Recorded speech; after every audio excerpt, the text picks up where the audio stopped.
Today I wanted to talk to y'all about what's going on in my life right now. I'm going to be putting my clip-ins in my hair while I'm doing this. I already have a video of me putting my clip-ins in, but not these clip-ins. I have a video on my TikTok. And while we're talking about TikTok, I'm locked out of my TikTok right now. We're going on day 2. I've been locked out, so I definitely reached out to them to see what I could do to try to get back into my account.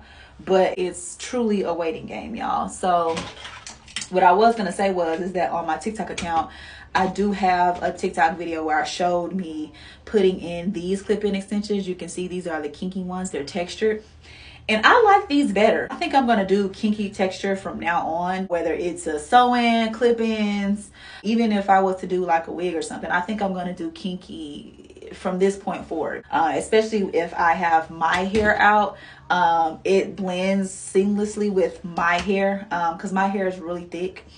And I don't have to really worry about flat ironing it like till it's like bone straight. So anywho, yeah, so I did want to move on to where I'm at currently in life right now. Y'all, it's been a roller coaster. Your girl been facing a lot of things about herself and areas where I need to improve. So I was working in the ABA field, as y'all know, working with children who are on the spectrum. And I went for short-term disability leave in July and decided to eventually resign in September of 2022.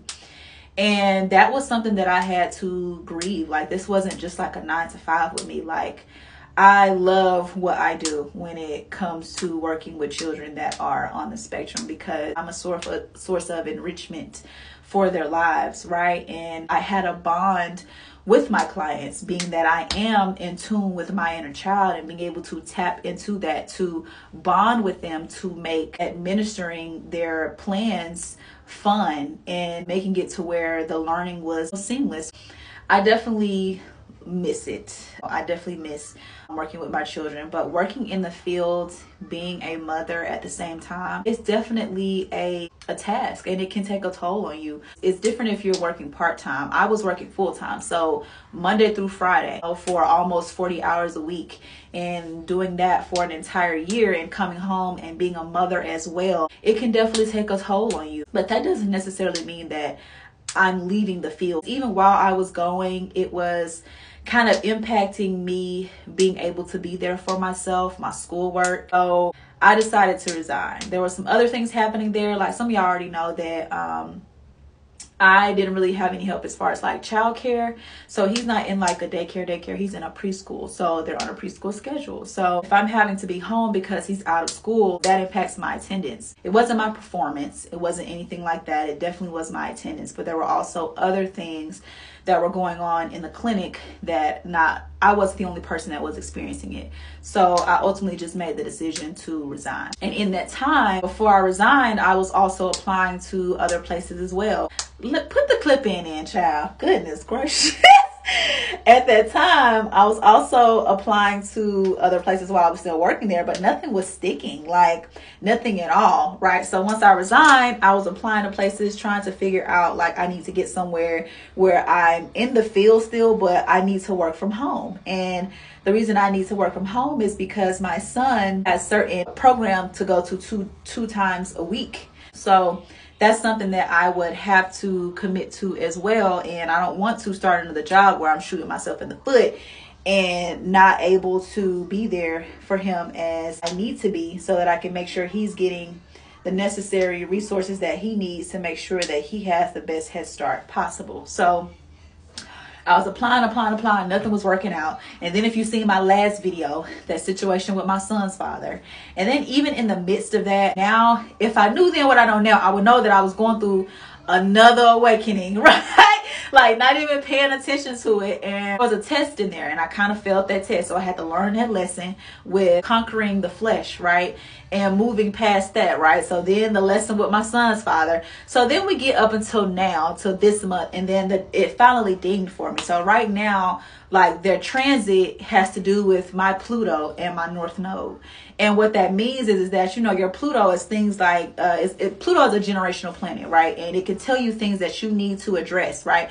And being that there's a transit with it with my North Node, that means that I'm in an expanding period right now. I'm in a period where I have the opportunity to face certain things about myself and to be honest about what's working and what's not working. Just the realization of that just blew my mind, right? Because it's like, I also had to think, like, for a while I was kind of like, was down, because I was like, I felt like, you know, I wasn't doing what I needed to do for my son as a mother. I felt like a failure, you know, being my chart is Saturn ruled. My chart is ruled by Big Daddy Saturn. So it's all Capricorn, baby. So it's like, when I'm not achieving or excelling to others, you know what I'm saying, that looks like I'm not doing what I need to be doing because of the energy that's in my chart, right? So with that being said, realizing that my Pluto, there's a transit with my North Node, I had to realize too, like, this is what you asked for. I had to remember, baby, what were your affirmations before you resigned from that job?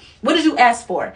This is what you asked for. You asked to be in this space where you could work on yourself and where you could truly be there for your son and make sure that you were mentally sane and be in a space where you could work on your skills and push yourself forward in like an entrepreneurial way. But it's just the uncertainty thing of learning how to submit to the process that has definitely been a struggle for me, and I'll be completely honest about that. And even getting over myself and realizing that I'm in a different timeline. Like, the shit that you was doing then, it can't come right now, and you got to realize that, like, get over yourself. But there are definitely no complaints, because I have been getting so much constructive criticism, some just being, you know, negative criticism. But hey, I've been taking it all in. And you know, in the beginning, I'm very I can be very abrasive with how I respond to it. But eventually it's like, okay, you know what, you right. You right. You ain't saying nothing wrong. I didn't like how you said it, but you ain't saying nothing wrong though. Then the fact that we are in the Pluto is in Aquarius, is just like the realization that I have to understand, baby, it's your time. And why what are we hiding for? What's the problem? Like, you have everything that you need. You do. And it's time to hit the ground running. So there we go, y'all. And child, your girl is behind in a couple of bills, but you know, we gonna make it do what it do. Okay, it's gonna get taken care of some way, somehow. We getting it done. When you're not working a 9 to 5, baby, like, there's just a realization too, like, truly submit to the process. What's gonna be taken care of is gonna be taken care of. Like, learn how to not be in control so much. Like, that's one of my things too, with my Pluto and where it is. Like, I implore y'all to please pull up your natal chart and look and see where your Pluto is, what sign it's in, and the house. Being that my Pluto isn't Scorpio, I naturally have like a healing effect to me. Like, I don't even have to be doing anything, and I pull people's, like, you know, shadow about them. You know, Pluto is all about subconscious. It's all about death, rebirth, and transformation. Okay, and being that mine is in Scorpio, and being that I'm on the cusp of 2 houses, I'll say one of them, the 8th house, is right there. You think that right now, it's like, baby, you have given that to everybody else. You are in a space now where it's time for you to shine a light on yourself. So now it's time for you to expand. Okay.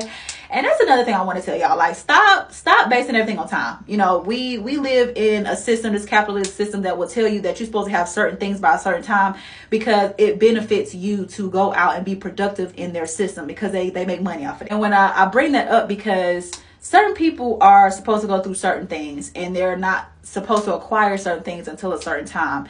And it has nothing to do with the structure of the system that we're in. That's why I really do implore y'all to pull up your natal chart, because it'll tell you so much, and you'll already have the cheat code. But me, I was just so gone in the 3D and not realizing, wait, baby, there's something going on here that you're missing. You're missing something. And then it finally clicked for me. You get what I'm saying? Like, even now, the current transit with Cancer, with Mars being in Cancer, I am like really emotional right now in the way I'm expressing myself. You know that Mars and Cancer, it can be real indirect and kind of bitchy. You know what I'm saying? So I had to remember that, like, that's what it is. And it's funny because I had put that on my TikTok where I was talking about that transit and how it is, I think it's squaring the Aries, the sun that's in Aries right now in this season. Now remember, I had said that it's going to be a buildup of aggression, right? You're going to feel that aggression. It could also be a buildup of resentment. It could be a buildup of you not really saying how things that you really want to say because of that current transit. And then I thought about that. I was like, see, that's what's going on. So that's why I say, you know, y'all may think astrology is woo woo people, but baby, it really is a cheat code. Like, it really is. Like, you can't sit here and tell me that none of this shit is metaphysical. Baby, the ocean responds to the moon. Stop playing with me. Look up your chart, okay? You could think whatever you want to think about it, but that's because you're only viewing your sun sign. Look at everything. Look at the entire aspect of it. Even break it down by decans and degrees and all of that. It'll tell you a lot. Like, even the fact that my Pluto is at 18 degrees in Scorpio, and it's also cusping with the 8th house. I'm naturally the type of person that helps people to see the shadow side of themselves. I don't even have to be doing anything. I could literally just be sitting in my own energy. My energy emits and it pulls things out of people. So even with that, I had to realize, like, being that transit with my Pluto and my North Node, I'm in that space now where I have to face certain things about myself. And since the transit is with my North Node, it's going to pull certain things out of certain people, because whether they probably don't even know it, but they feel that energy. So that's what's going on with me right now. And like I had said before in the beginning, like, child, that whole thing that I was worrying about too, like the bills and stuff, like, it was stressing me out. I'm not even gonna lie to y'all. But also, I want to let y'all know I had to learn to be okay with shit not going according to the plan of how I want it to go. And like, it's not gonna be first this, then this, then this, then that, then this. Like, being okay with the fact that, you know, I might have to detour a little bit to get to where I'm trying to go. And that's okay. Like, as long as you still get there, because at the end of the day, I remember I had a professor when I was going to TSU. She said to me, she was like, you know, it's really not about the destination. It truly is about the journey. It is really not about the destination. It really is about the journey and what happens in between you getting to where you're trying to go. So that'd be my thing. I hyperfixate on the end to the point where it paralyzes me to forget about the journey to the fucking end. So I definitely had to realize that part about myself, and also understanding that when I'm not okay mentally, I tend to abandon myself. Like, I do. Like, I tend to abandon myself when I'm not okay mentally, and that's something that I had to address about myself as well. This entire time in my life was for that. Like, this was going to happen. Anyways, and on top of that, not only am I expanding, but I'm also going through a courageous transformation. So it's like a lot. Like, the ascension has been real. Like, it just feels like I'm being cracked open. Like, and sometimes I just relax and I let it happen. And sometimes I'm fighting tooth and nail, but then I have to realize, like, bitch, you're fighting yourself. Like, you're fighting against your highest timeline, and you're not hurting anybody but yourself. Like, so, and then that's the thing too. Like, I noticed, like, a lot of people kept thinking that I cut my mom off.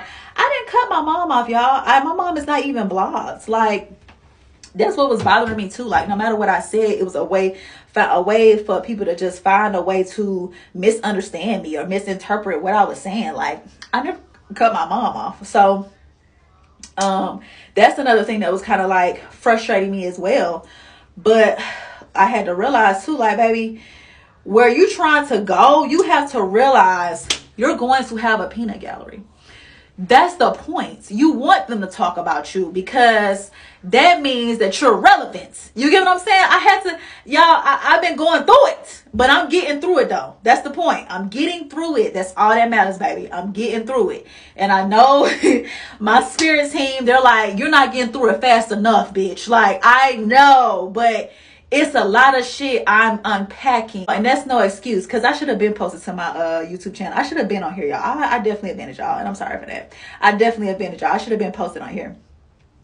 But that's what's going on with me now, baby. Expanding, transforming, and getting it together. And understanding that what I believed and who I was then, it helped me survive. It helped me to make it to where I am now. But sis gotta go so that we can be in alignment to where I'm headed. Okay. So thank y'all for watching. I'm probably gonna make another video. I don't know, in this outfit. I'm not sure. But either way, subscribe and I'll see y'all in my next video.